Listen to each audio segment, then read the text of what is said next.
এই মনে করো ভিডিও শুরু, ঠিক আছে? জি, ওই যে ডাবল ওইটাই দিলে পজে থাকবে।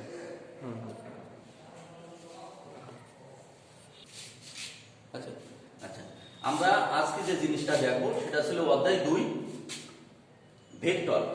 অধ্যায় 2 ভেক্টর, ঠিক আছে?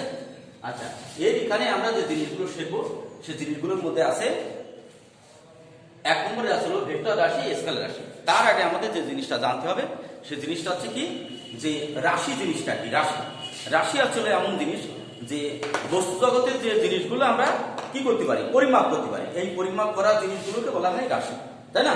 রাশি। এখন এই রাশিটা আবার কোনো কোনো ক্ষেত্রে এমন ভাবে আছে যে কোনো কোনো রাশির দিক আছে, কোনো কোনো রাশির দিক নেই। এই দিক আছে বা নেই এর উপর ভিত্তি করে রাশিটাকে আবার দুই ভাগে ভাগ করা হয়েছে। একটা ছিল দিক রাশি বা ভেক্টর রাশি, আর একটা ছিল অদিক রাশি বা ছিল স্কেলার রাশি। এখন ভেক্টর রাশি কি, স্কেলার রাশি কি, এটা আমরা হয়তো বা নিচের ক্লাসে কোনো কিছু মানে অল্প কিছু জানার চেষ্টা করেছি, কিন্তু এখানে এসে আমরা বিস্তারিত জানি। ভেক্টর রাশি কি? ভেক্টর রাশি হলে যে সকল রাশিকে প্রকাশ করার জন্য মান এবং দিক দুটোই দরকার হয় সেটাকে বলা হয় ভেক্টর রাশি। অর্থাৎ যে সকল রাশিকে প্রকাশ করার জন্য আমরা শুধু মান না, শুধু দিক না, মান এবং দিক দুটোই দরকার লাগবে, সেক্ষেত্রে আমরা এটাকে বলবো ভেক্টর রাশি। যেমন আমরা উদাহরণ সহ বলতে পারি বেগ একটা ভেক্টর রাশি, ত্বরণ একটা ভেক্টর রাশি, কারণ এগুলোর নির্দিষ্ট দিক আছে।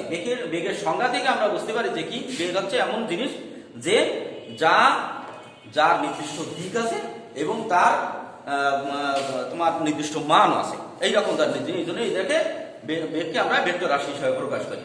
তাহলে আমরা যদি বেগের সংজ্ঞা দিই, সংজ্ঞা থেকে আমরা বুঝবো যে একক সময়ে নির্দিষ্ট দিকে কোনো বস্তুর অতিক্রান্ত দূরত্বই হলো বেগ। একক সময়ে নির্দিষ্ট দিকে কোনো বস্তুর অতিক্রান্ত দূরত্বই হচ্ছিল বেগ। এখন বেগ, তাহলে আমরা বুঝতে পারি যে বেগ একটা ভেক্টর রাশি। অপরদিকে যে সকল রাশিকে প্রকাশ করার জন্য শুধুমাত্র মানের প্রয়োজন পড়ে, দিকের প্রয়োজন পড়ে না, সেই সকল রাশিগুলোকে আমরা অদিক রাশি বা স্কেলার রাশি হিসাবে প্রকাশ করব। যেমন কি, যে আমরা জানি দ্রুতি একটা স্কেলার রাশি। এর সংজ্ঞা থেকে আমরা বুঝে উঠতে পারি যে দ্রুতি কি। দ্রুতি জিনিসটা হলো যে একক সময়ে কোনো বস্তুর অতিক্রান্ত দূরত্ব, এখানে কিন্তু কোনো নির্দিষ্ট দিক নেই, তাই দ্রুতি একটা স্কেলার রাশি। এমনি ভাবে আমরা ভেক্টর রাশি এবং স্কেলার রাশির অনেক উদাহরণ আমরা এরকম ভাবে দিতে পারি। এখন আমরা আরো যে জিনিসগুলো আমরা এখানে জানার চেষ্টা করবো সেটা ছিল ভেক্টরের কয়েকটি উদাহরণ। ভেক্টরের আমরা তো দুইটা উদাহরণ দিলাম, একটা ভেক্টর রাশির, একটা স্কেলার রাশির উদাহরণ। তাছাড়াও আরো কিছু উদাহরণ আমরা বলতে পারি, সেটা ছিল বল একটা ভেক্টর রাশি। বল কাকে বলে? বল হচ্ছে এমন একটা জিনিস যে যা কোনো বস্তুর উপর প্রয়োগ করে বস্তুটাকে গতিশীল বা স্থির করার চেষ্টা করে, এইটা আসলে বল।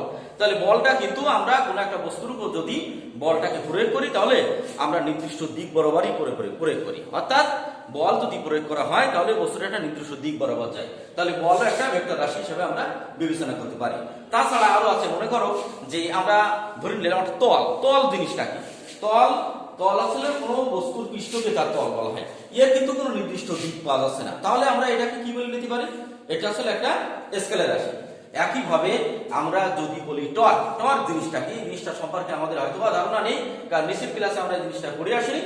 টর্ক হচ্ছে এমন একটা জিনিস যে ঘূর্ণায়মান কোনো বস্তুর উপরে, অর্থাৎ কোনো একটা বস্তু ঘুরছে এইরকম একটা বস্তুর উপরে যে যদি বল প্রয়োগ করা হয় এবং এই ঘূর্ণায়মান বস্তুর ব্যাসার্ধ এই বলের সাথে একটা সম্পর্ক করি টর্ক সৃষ্টি করা হয়েছে। অর্থাৎ ঘূর্ণায়মান কোনো বস্তুর উপর প্রযুক্ত বল এবং ওই বলের উপর প্রযুক্ত ভেক্টরের যে গুণফল হবে সেই গুণফলটাই আমরা টর্ক হিসাবে বিবেচনা করব। অর্থাৎ ঘূর্ণায়মান বস্তুর উপরে প্রযুক্ত বল, ব্যাসার্ধ এবং বলের ভেক্টর গুণফল। এই ভেক্টর গুণফল কি, স্কেলার গুণফল কি, এইগুলো সম্পর্কে আমরা কিন্তু মানে খুব বেশি অবহিত না, কারণ এই জিনিস সম্পর্কে আমরা নিচের ক্লাসে পড়ে আসিনি।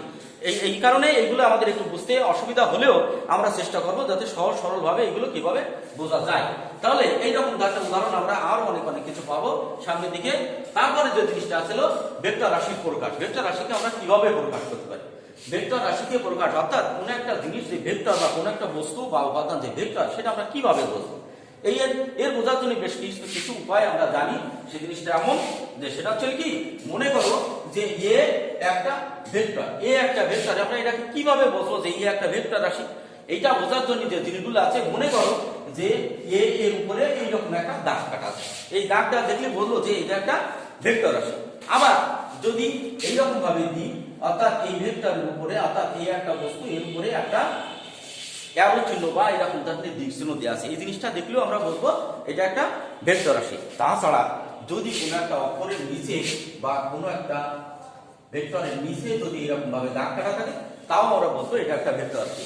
এছাড়াও অন্য আরো অনেক ভেক্টর আমরা পাওয়া যায়, অর্থাৎ ভেক্টরের সংজ্ঞা থেকে আমরা এই জিনিসগুলো আস্তে আস্তে অভিহিত হতে পারবো। তাহলে এই জিনিসগুলো যদি কোনো রাশির উপরে আমরা হয়ে যায়, তাহলে সেই জিনিসগুলো দেখি আমরা বলবো যে এটা একটা ভেক্টর রাশি। ইয়া ছাড়াও আরো কিছু করা যায়, যদি কোনো একটা রাশি যদি বড় কালি দিয়ে নির্দিষ্ট করা থাকে, তখন আমরা দেখি এটা বলবো যে এটা একটা ভেক্টর রাশি। ঠিক আছে, এইবার আরো কিছু জিনিস দেয়া আছে, এর পরবর্তীতে আমরা দেখছি যে জিনিস হলো কতিপয় ভেক্টর। কতিপয় ভেক্টর মানে কি, যে ভেক্টরের কতগুলো সংজ্ঞা, কতগুলো ভেক্টরের সংজ্ঞা, এরকম ভাবে আমরা অনেকগুলো ভেক্টর পেতে পারি। যেমন আমরা একটা জিনিস, সেটা ছিল অবস্থান ভেক্টর। কি অবস্থান ভেক্টর হলো এমন একটা জিনিস, সেটা ছিল কি কোনো বিন্দুর অবস্থান যে ভেক্টর দ্বারা নির্দেশ করা হয়েছে। অর্থাৎ এইরকম একটা জিনিস যদি আমরা দেখি, সেখান থেকে ঠিক একটা নির্দিষ্ট করা হয়েছে এই বিন্দুটা, অর্থাৎ প্রসঙ্গ কাঠামোর মূল বিন্দুর সাপেক্ষে কোনো বিন্দুর অবস্থান যেটা দ্বারা নির্দেশ করা হয়েছে, সেটা ছিল অবস্থান ভেক্টর। প্রসঙ্গ কাঠামোর মূল বিন্দুর সাপেক্ষে কোনো বিন্দুর অবস্থান যদি নির্দেশ করা থাকে, সেটা ছিল অবস্থান ভেক্টর।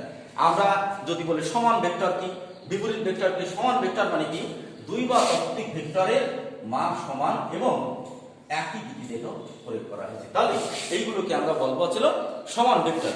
কিন্তু দুই বা ততোধিক ভেক্টরের মান সমান কিন্তু দিক যদি বিপরীত দিকে হয়, তাহলে সেইগুলোকে আমরা কেমন ভেক্টর বলতে পারি, সেটা ছিল বিপরীত ভেক্টর। একইভাবে আমরা যদি বলি সমরেখ ভেক্টর, অর্থাৎ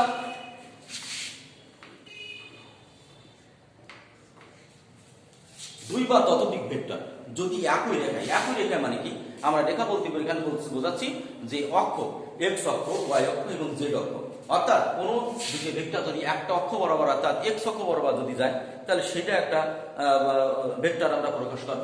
যদি ওয়াই অক্ষ বরাবর যায়, যদি জেড অক্ষ বরাবর যায়, তাহলে সেগুলো আলাদা আলাদা ভাবে, অর্থাৎ সবগুলো আমরা কিন্তু একটা অক্ষ বরাবর প্রয়োগ করেছি।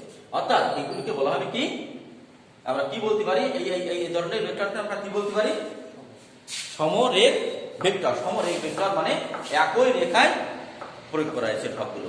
আবার যদি বলি যে একটা তলের উপর যদি কতগুলো ভেক্টর এরকম ভাবে থাকে, তাহলে আমরা কি এটাকে সমতলীয় ভেক্টর বলতে পারি। অর্থাৎ দুই বা ততোধিক ভেক্টর যদি একটা সমতলে অবস্থান করে, তবে এই ভেক্টরকে সমতলীয় ভেক্টর বলা হয়। ঠিক আছে, আচ্ছা। তাছাড়া যদি বলি আমরা একক ভেক্টর কাকে বলে, একক ভেক্টর কি, যে কোনো ভেক্টরকে যদি ওই ভেক্টরের মান দ্বারা ভাগ করা হয়, কোনো ভেক্টরকে যদি ওই ভেক্টরের মান দ্বারা ভাগ করা হয়, তাহলে একক ভেক্টরের মান পাওয়া যায়।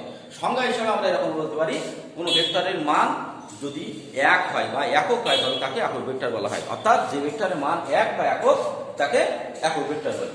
এর মানটাকে আমরা কিভাবে বের করি, মনে করবো যে একটা ভেক্টর, এই ভেক্টরকে এই ভেক্টরের মান দ্বারা আমরা ভাগ করব, তাহলে এটাকে আমরা বলতে পারি একক ভেক্টর। ঠিক আছে, তাছাড়া আছে যে আয়ত একক ভেক্টর কাকে বলে। আয়ত একক ভেক্টর মানে এখানে আমরা ত্রিমাত্রিক স্থানাঙ্ক ব্যবস্থা নিয়ে আসবো। ত্রিমাত্রিক স্থানাঙ্ক ব্যবস্থা, তিনটি ধনাত্মক অক্ষ বরাবর যে তিনটি একক ভেক্টর বিবেচনা করা হয়, সেগুলোকে আমরা বলবো আয়ত একক ভেক্টর। এই ত্রিমাত্রিক স্থানাঙ্ক মানে এক্স অক্ষ, ওয়াই অক্ষ আর হলো জেড অক্ষ। অর্থাৎ ঠিক এইরকম ভাবে যদি আমরা দিকটাকে বিবেচনা করি, সেটা ছিল এটা হলো এক্স অক্ষ বরাবর, এটা ছিল ওয়াই অক্ষ বরাবর, এটা হচ্ছে জেড অক্ষ বরাবর। এখন এই তিনটে ভেক্টরকে আমরা যদি তিনটে একক ভেক্টর হিসেবে বিবেচনা করি, তাহলে সেগুলোকে বলা হয় কি আয়ত একক ভেক্টর। অর্থাৎ আমরা এই ভেক্টরগুলোকে যদি একটা ভেক্টরকে আই, একটা ভেক্টরকে জে, একটা ভেক্টরকে কে, এইরকম ভাবে যদি বিবেচনা করি, এইগুলো সব ছিল একক ভেক্টর হিসেবে বিবেচনা করব। এইটাকে বলা হয় কি আয়ত একক ভেক্টর। অর্থাৎ ত্রিমাত্রিক স্থানাঙ্ক ব্যবস্থার তিনটি ধনাত্মক অক্ষ বরাবর যে তিনটি একক ভেক্টর আমরা বিবেচনা করব, তাকে বলা হবে কি আয়ত একক ভেক্টর। তাহলে আমরা কিন্তু বেশ কিছু জিনিস জেনে ফেলেছি এর ভিতরে। সেটা আসলে কি, আমরা জানছি যে সমান ভেক্টর কাকে বলে, বিপরীত ভেক্টর কাকে বলে, সমতলীয় ভেক্টর কাকে বলে, সমরেখ ভেক্টর কাকে বলে, অবস্থান ভেক্টর কাকে বলে, একক ভেক্টর কাকে বলে এবং আয়ত একক ভেক্টর বলতে কি বোঝায়।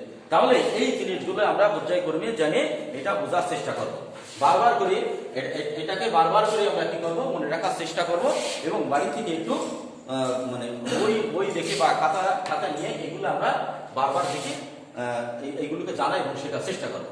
তাহলে আজকে আমরা এই যে জিনিসগুলো শিখলাম এই জিনিসগুলো আগামী দিন কিন্তু মানে এটা এটা ভালোভাবে জানিয়ে আসার আমরা চেষ্টা করবো, ঠিক আছে?